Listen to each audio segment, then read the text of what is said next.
Hello friends, welcome to जेनिक J study. मेरा नाम है अनूप तिवारी और आज मैं आप लोगों को फ्लूइड मैकेनिक्स के लेक्चर नंबर 9 में यानी कि द कॉन्सेप्ट ऑफ मैनोमेट्री के बारे में पढ़ाऊंगा। इससे रिलेटेड मैं आपको कुछ इंपॉर्टेंट पॉइंट्स बताऊंगा और आज एक न्यूमेरिकल भी आज इससे रिलेटेड हम सॉल्व करेंगे। ओके फ्रेंड्स, तो आज के इस टॉपिक को स्टार्ट करने से पहले मैं एक बार आप लोगों को फिर जो मैंने लास्ट लेक्चर में बताया था उसके बारे में बता देता हूं। मैंने आप लोगों को कॉन्सेप्ट ऑफ हाइड्रोलिक लिफ्ट के बारे में बताया था एक न्यूमेरिकल की हेल्प से, और उस न्यूमेरिकल में मैंने आप लोगों को जो कॉन्सेप्ट बताया था न्यूमेरिकल को सॉल्व करने का वो था by use of pascal law, यानी पास्कल लॉ का यूज करके हमने उस न्यूमेरिकल को बनाया था। ठीक है फ्रेंड्स, और पास्कल लॉ का यूज करने के बाद मैंने आप लोगों से कहा था कि अगर आपको वो न्यूमेरिकल समझ में आ गया होगा तो मैनोमेट्री समझने में ज्यादा तकलीफ नहीं होगी। तो जिन भी लोगों ने मेरा वो वीडियो नहीं देखा है, सबसे पहले तो आप लोग वो पास्कल लॉ का न्यूमेरिकल जरूर देखें। ओके फ्रेंड्स, एक बहुत इंपॉर्टेंट बात यह है, मैनोमेट्री के जो न्यूमेरिकल्स आते हैं जनरली एग्जाम्स में ये पूछे ही जाते हैं और स्टैटिक्स का एक बहुत इंपॉर्टेंट पार्ट भी है मैनोमेट्री। ओके फ्रेंड्स, अब यहां पे भी जो न्यूमेरिकल्स को सॉल्व करने के लिए जो बेसिक कॉन्सेप्ट यूज होता है वो पास्कल लॉ से रिलेटेड ही यूज होता है। ओके, और इसके जो क्वेश्चंस होते हैं फ्रेंड्स वो स्टैटिक्स लेवल पे अगर मैं बात करूं तो काफी बार पूछे जाते हैं, लेकिन उसको उस न्यूमेरिकल्स पार्ट में आने से पहले मैं आपको कुछ बेसिक्स चीज बताना चाहूंगा मैनोमेट्री के बारे में और कुछ इंपॉर्टेंट पॉइंट्स बताऊंगा ताकि आपको न्यूमेरिकल सॉल्व करने में आसानी हो। तो चलिए इस चीज को देखते हैं। सबसे पहले हम देखते हैं कि मैनोमेट्री है क्या। ओके, उससे रिलेटेड कुछ इंपॉर्टेंट पॉइंट्स डिस्कस करते हैं और फिर हम न्यूमेरिकल में जाएंगे। ठीक है फ्रेंड्स, तो चलिए देखते हैं manometry is a branch of science which evaluates the pressure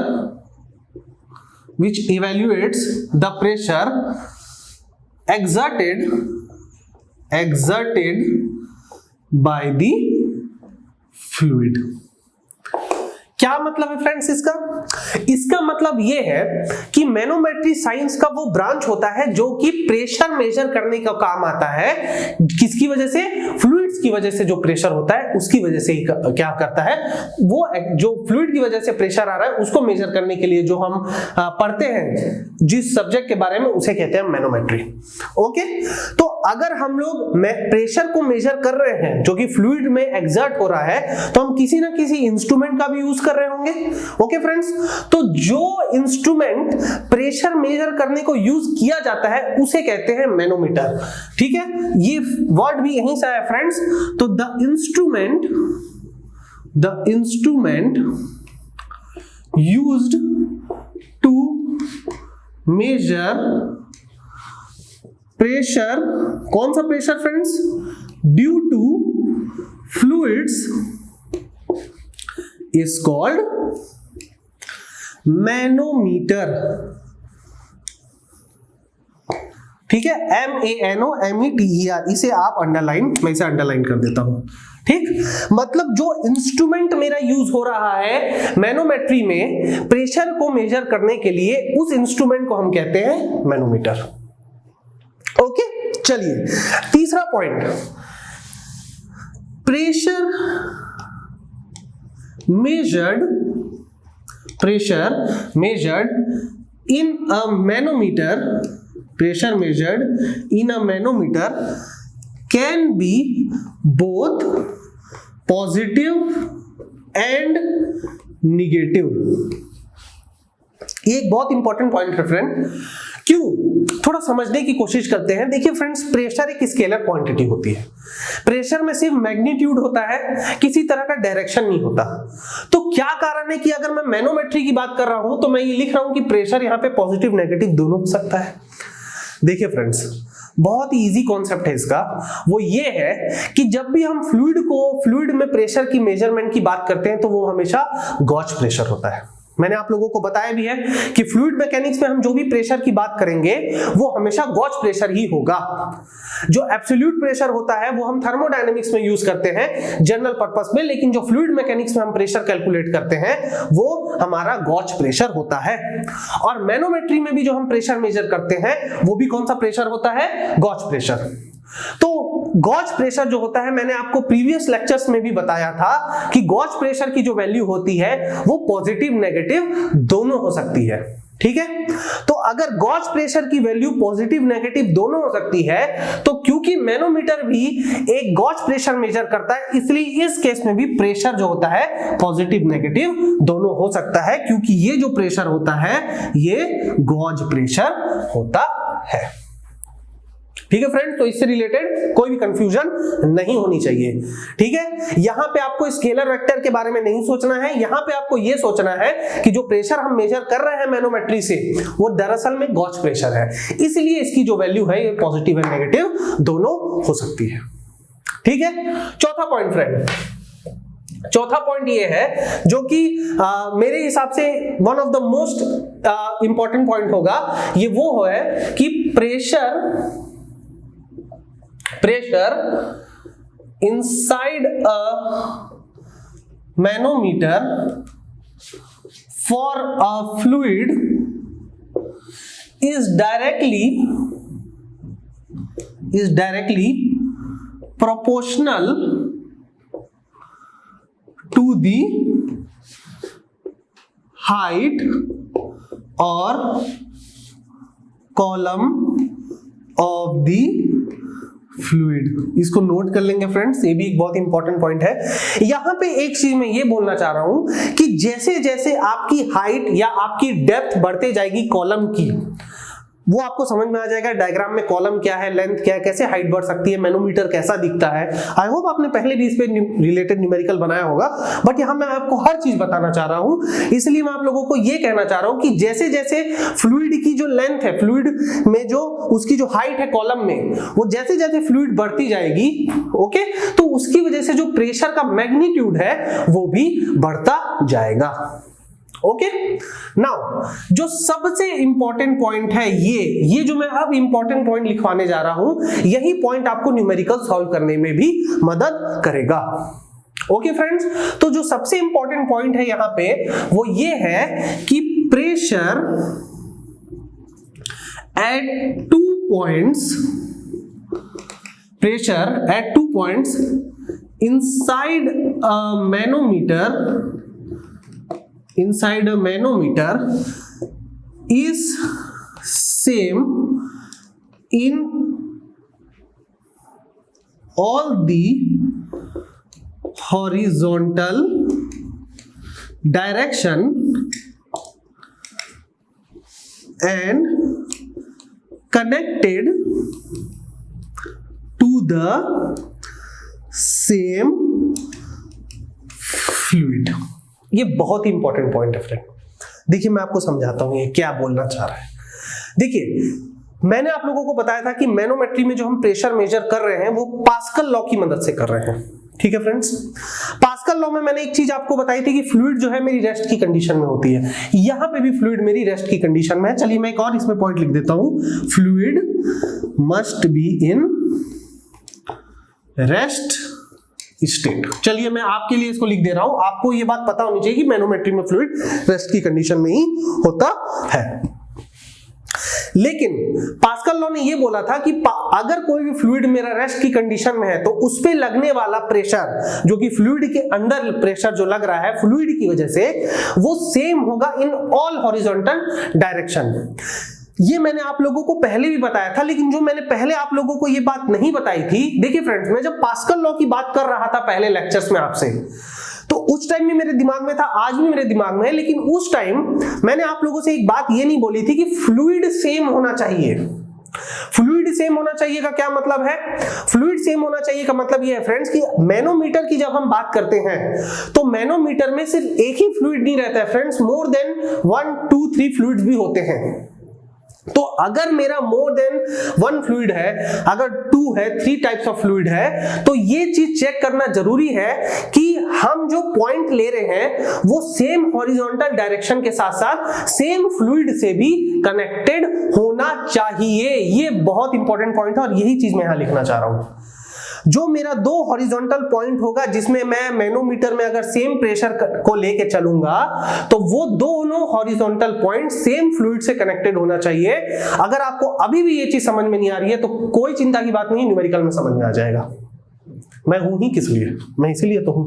चलिए, अब आपको एक और इसे एक इंपॉर्टेंट पॉइंट में लिखा देता हूं, वो ये है कि जो आपने बैरोमीटर का नाम सुना, एक डिवाइस होता है जो कि एटमॉस्फेरिक प्रेशर को मेजर करने के लिए काम आता है, तो उसी के बारे में लिखा रहा हूं मैं। Barometer is used to measure the pressure of the fluid is used to measure the pressure of the atmosphere. I'm so sorry students, कभी कभी दिमाग से स्किप हो जाता है। Barometer is used to measure the pressure of the atmosphere in absolute scale. देखिए friends, barometer जो होता है वो एटमॉस्फेरिक प्रेशर को मेजर करने के लिए काम आता है, ये मैं जानता हूं, लेकिन वो जो रीडिंग देता है वो एब्सोल्यूट स्केल में देता है। ठीक है, यानी वो जो प्रेशर आपको दिया जाता है वो एब्सोल्यूट प्रेशर होता है। ठीक है, इसमें आप कंफ्यूज नहीं होंगे। आपको बहुत सारे टीचर ये बोल देंगे कि बैरोमीटर प्रेशर को मेजर करता है, पर वो जो इस रीडिंग होती है वो कौन सी रीडिंग होती है? वो एब्सोल्यूट स्केल की रीडिंग होती है। ठीक है, अगर मैं उसको मरकरी हेड में डिफाइन करना चाहूं फ्रेंड्स, आई होप आप लोग ने इसको लिख लिया होगा। अगर मैं उसको मरकरी हेड में डिफाइन करना चाहूं तो वो होगा 1 एटमॉस्फेरिक प्रेशर, ये होता है friends 760 millimetre of mercury. I am sorry, 760 millimetre of mercury, मतलब 760 mm हेड का जो मरकरी है उसकी जो प्रेशर होगा, उसके द्वारा जो एक्सर्ट किया गया प्रेशर होगा वही 1 एटमॉस्फेरिक प्रेशर के बराबर होगा। अब आप बोलेंगे सर 76 सेंटीमीटर मैंने सुना था। अरे भाई 760 mm ही 76 सेंटीमीटर होता है। आप चाहें तो 0.76 मीटर भी इसे लिख सकते हैं। ओके फ्रेंड्स, तो ये रहा कुछ important point related to manometry and manometer. अब क्या करेंगे, इन सारे पॉइंट्स का यूज करते हुए, खासकर इस पॉइंट का यूज करके मैं क्या करूंगा, आप लोगों को एक बहुत ही अच्छा न्यूमेरिकल, एक बेसिक न्यूमेरिकल सॉल्व करवाऊंगा। चलिए उस न्यूमेरिकल को भी देखते हैं। चलिए देखिए फ्रेंड्स, जब भी मैं न्यूमेरिकल आप लोगों से डिस्कस करूं तो ये बहुत जरूरी है कि आप लोग भी अपने साथ कैलकुलेटर यानी कैलसी लेके बैठें। मेरा लेक्चर किसी बाबा जी का प्रवचन नहीं है जो कि आप लोग सिर्फ और सिर्फ देखें, सुने, एंटरटेन करें और छोड़ दें। इसके लिए बहुत जरूरी है कि मैं अगर कोई चीज सॉल्व कर रहा हूं तो मैं भी देखिए आपके सामने कैलसी का यूज करूंगा, आप भी कैलसी का यूज करिए और मेरे साथ उसके आंसर को बताइए। ये क्यों जरूरी है फ्रेंड्स? ये इसलिए जरूरी है क्योंकि इससे आप मेरे लेक्चर के साथ पूरी तरह से इन्वॉल्व हो जाएंगे। ठीक है, तो चलिए मैं एक न्यूमेरिकल लेता हूं। क्या है न्यूमेरिकल, थोड़ा देखते हैं और समझते हैं। मैं एक मैनोमीटर का डायग्राम बना रहा हूं, तो चलिए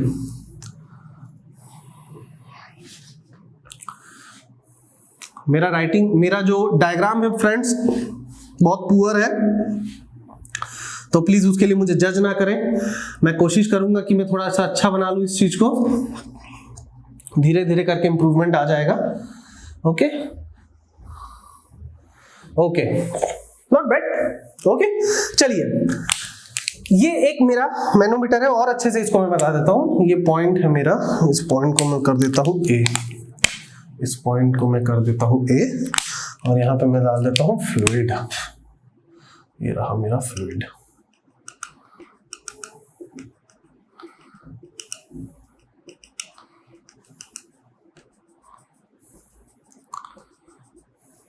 एक बात बहुत ध्यान दीजिएगा फ्रेंड्स कि आपके न्यूमेरिकल के क्वेश्चन में डायग्राम अलग से आप बनाएंगे और जब मैं इसको सॉल्व करूंगा तो आप अलग से डायग्राम बनाएंगे। ये बहुत जरूरी है। ओके, ये बहुत जरूरी है कि आप अलग से डायग्राम बनाएंगे। क्वेश्चन के लिए भी और सॉल्यूशन के लिए भी।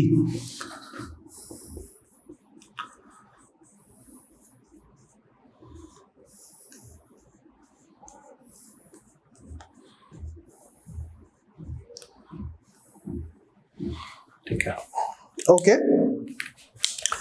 देखिए फ्रेंड्स, ये मेरा एक YouTube मैनोमीटर है। YouTube मैनोमीटर का क्या मतलब होता है? YouTube मैनोमीटर, देखिए मैनोमीटर कई टाइप्स के हो सकते हैं।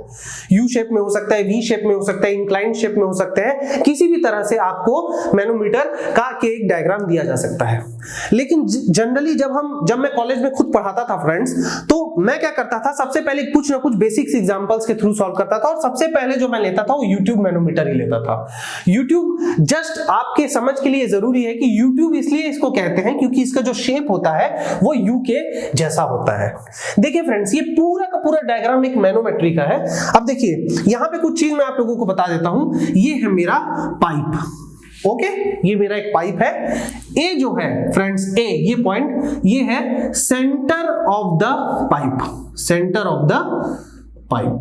ओके फ्रेंड्स, चलिए ये जो मेरी हाइट है, ये सेंटर ऑफ द पाइप जो है, एक्चुअली यहां पे होना चाहिए सेंटर ऑफ द पाइप। तो सेंटर ऑफ द पाइप से लेकर जो मेरी ये फ्लूइड है, पहले मैं फ्लूइड के बारे में बता देता हूं। ये जो फ्लूइड है, ये जो फ्लूइड है, ये है वाटर। ठीक है फ्रेंड्स, एकदम बेसिक ले रहा हूं मैं, जरूरी नहीं कि ब्लू से बनाया हूं इसलिए वाटर है, ये कोई भी फ्लूइड हो सकता है। मेरे पास फिलहाल 3 कलर के स्केच थे इसलिए मैंने इसको ब्लू से बना दिया। ठीक है, तो ये जो फ्लूइड है मेरा वाटर है, और यहां पे जो मेरा फ्लूइड है वो है mercury. Okay friends, centre of the pipe से लेकर जो वाटर लेवल है इसकी हाइट है 5 सेंटीमीटर, और यहां पे जो मरकरी लेवल है उसकी इस पोजीशन से जो हाइट है वो है 10 सेंटीमीटर। ओके, चलिए एक चीज मैं आपको बता देता हूं, इसे कहते हैं limb of manometer. Limb, LIMB, limb.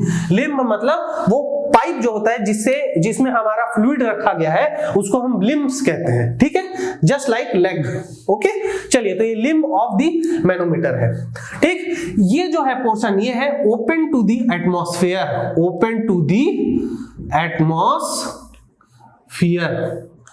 मुझे यहां पे क्या करना है, मुझे यहां पे हम लोग को करना है फाइंड द प्रेशर एट ए। मुझे ए पॉइंट पे प्रेशर निकालना है, ये है मेरा टारगेट, ये है मेरा यहां पे क्वेश्चन। तो जैसे हम इस क्वेश्चन को सॉल्व करें, कहां से हम इस क्वेश्चन को स्टार्ट करें, पास्कल लॉ कैसे लगेगा, सब पता चल जाएगा इस सवाल में। ठीक है फ्रेंड्स, ओके राइट। तो चलिए देखते हैं इस क्वेश्चन को हम कैसे सॉल्व कर सकते हैं।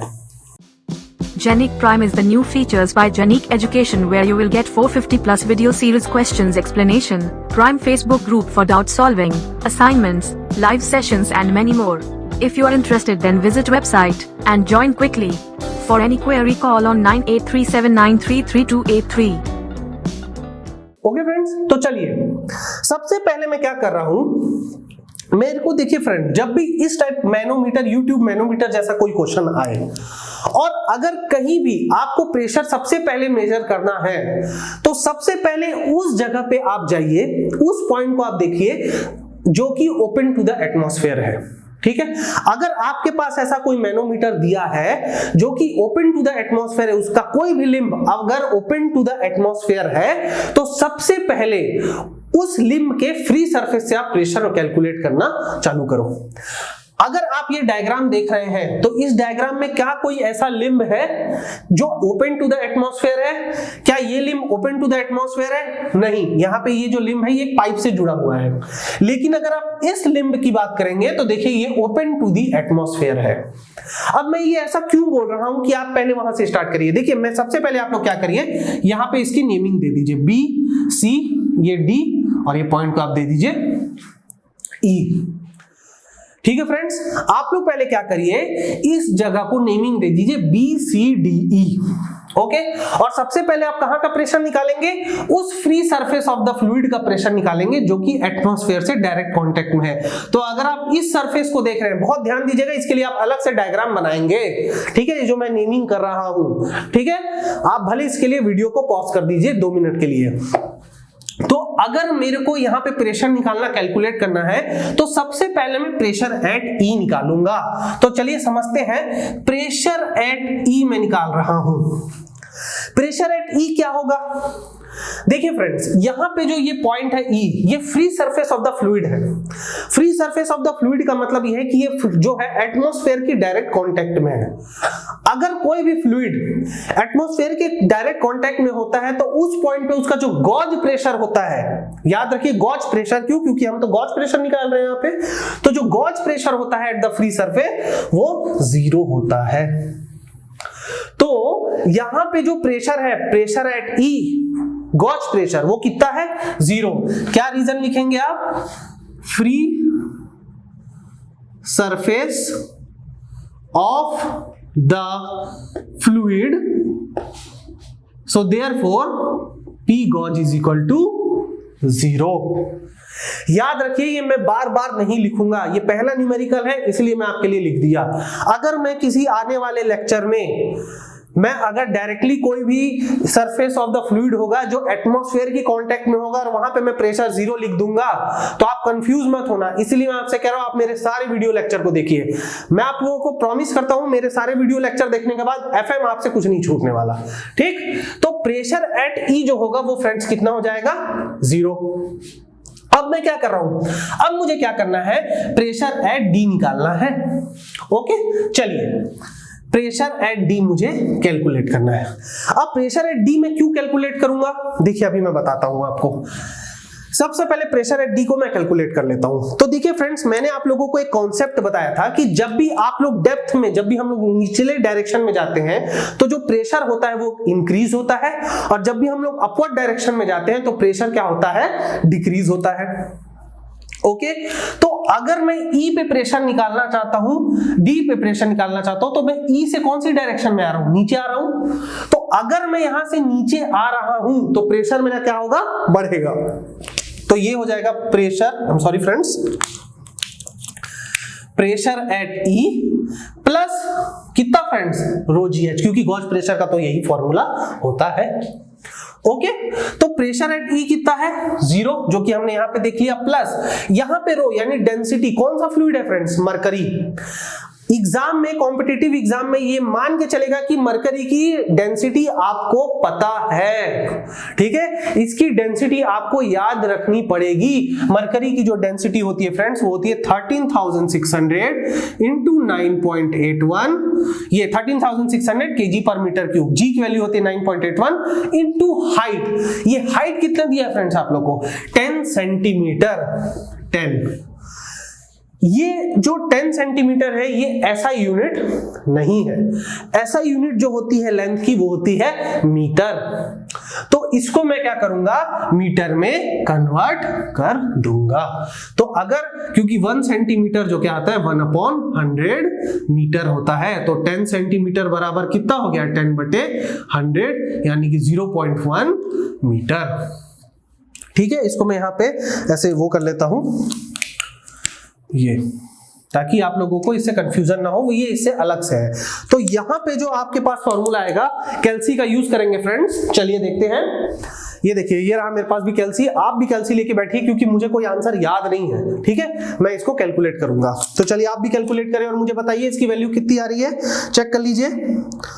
13,600 इंटू 9.81 इंटू 0.1, ये फ्रेंड आएगी आपकी 13,341.6 Newton per metre square. I hope आपका भी सेम आंसर आ रहा होगा। अगर आपने प्रेशर एट डी को कैलकुलेट कर लिया तो यहां से हमारा मेन पास्कल लॉ का कॉन्सेप्ट आता है। देखिए फ्रेंड्स, अगर मैं कह रहा हूं pressure at D, pressure at जो डी है वो अगर आपका 13,341.6 न्यूटन पर मीटर स्क्वायर है, तो प्रेशर एट सी कितना होगा।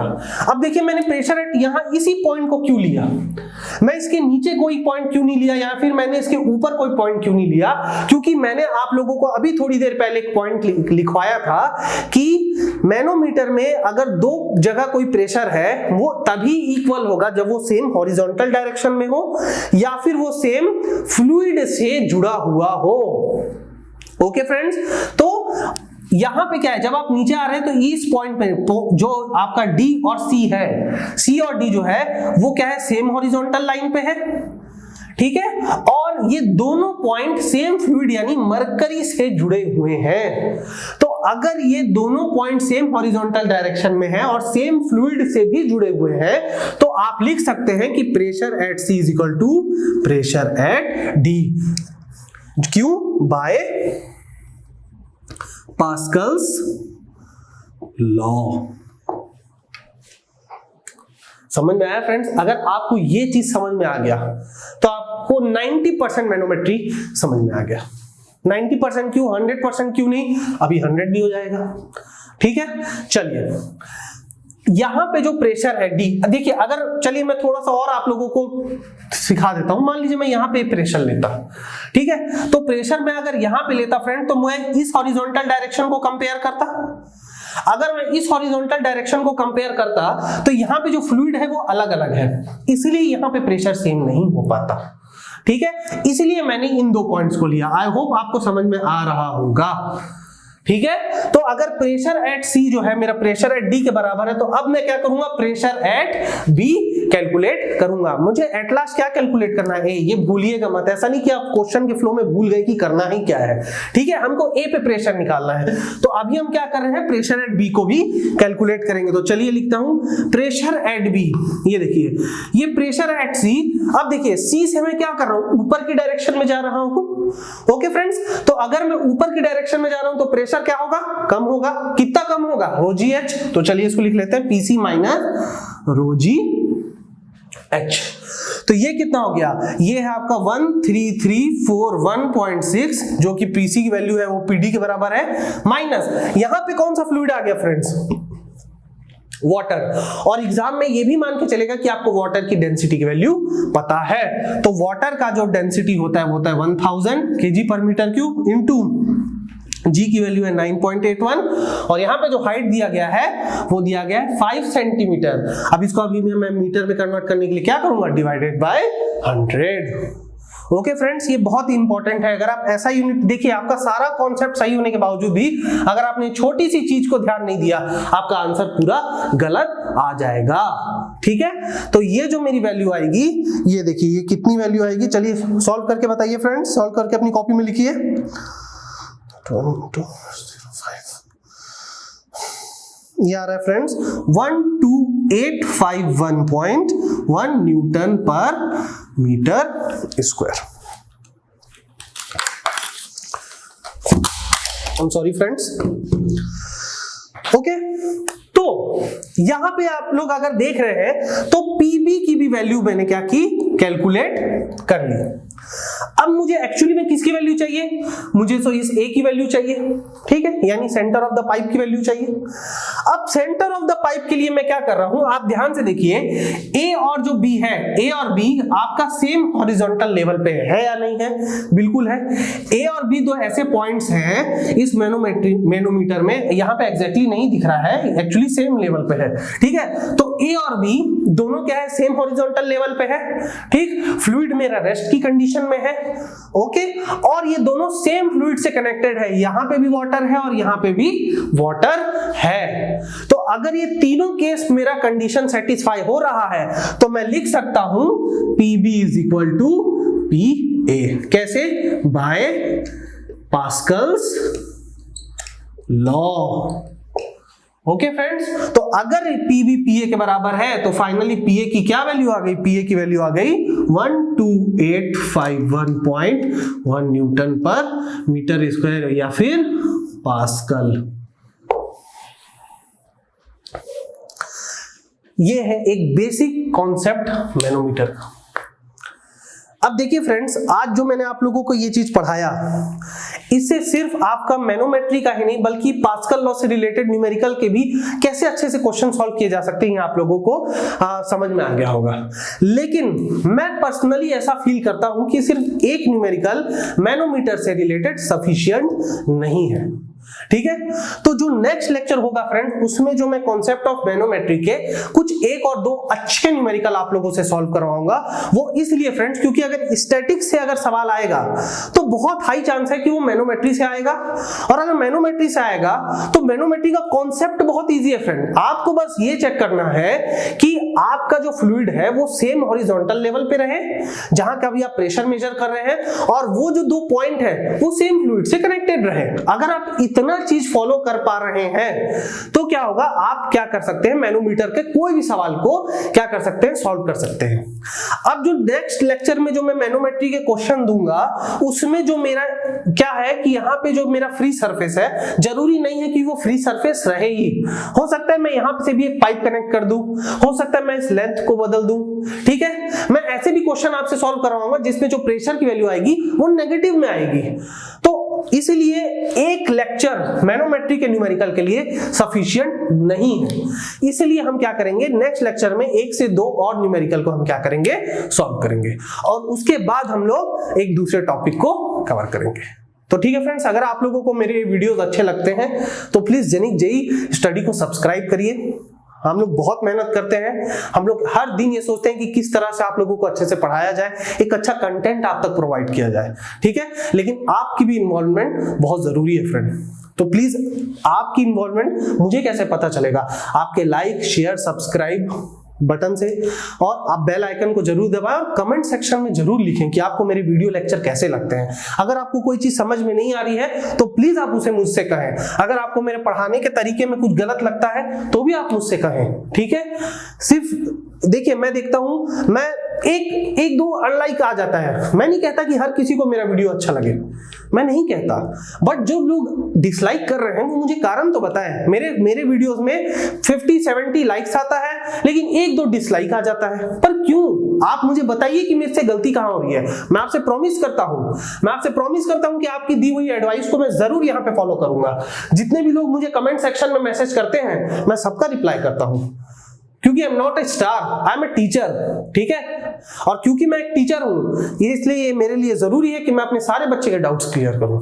ठीक है फ्रेंड्स, तो आई होप आप लोगों को आज का ये लेक्चर पसंद आया होगा। नेक्स्ट लेक्चर में इसके और एप्लीकेशन पार्ट को देखेंगे और अच्छे न्यूमेरिकल्स करेंगे। तब तक के लिए थैंक यू सो मच।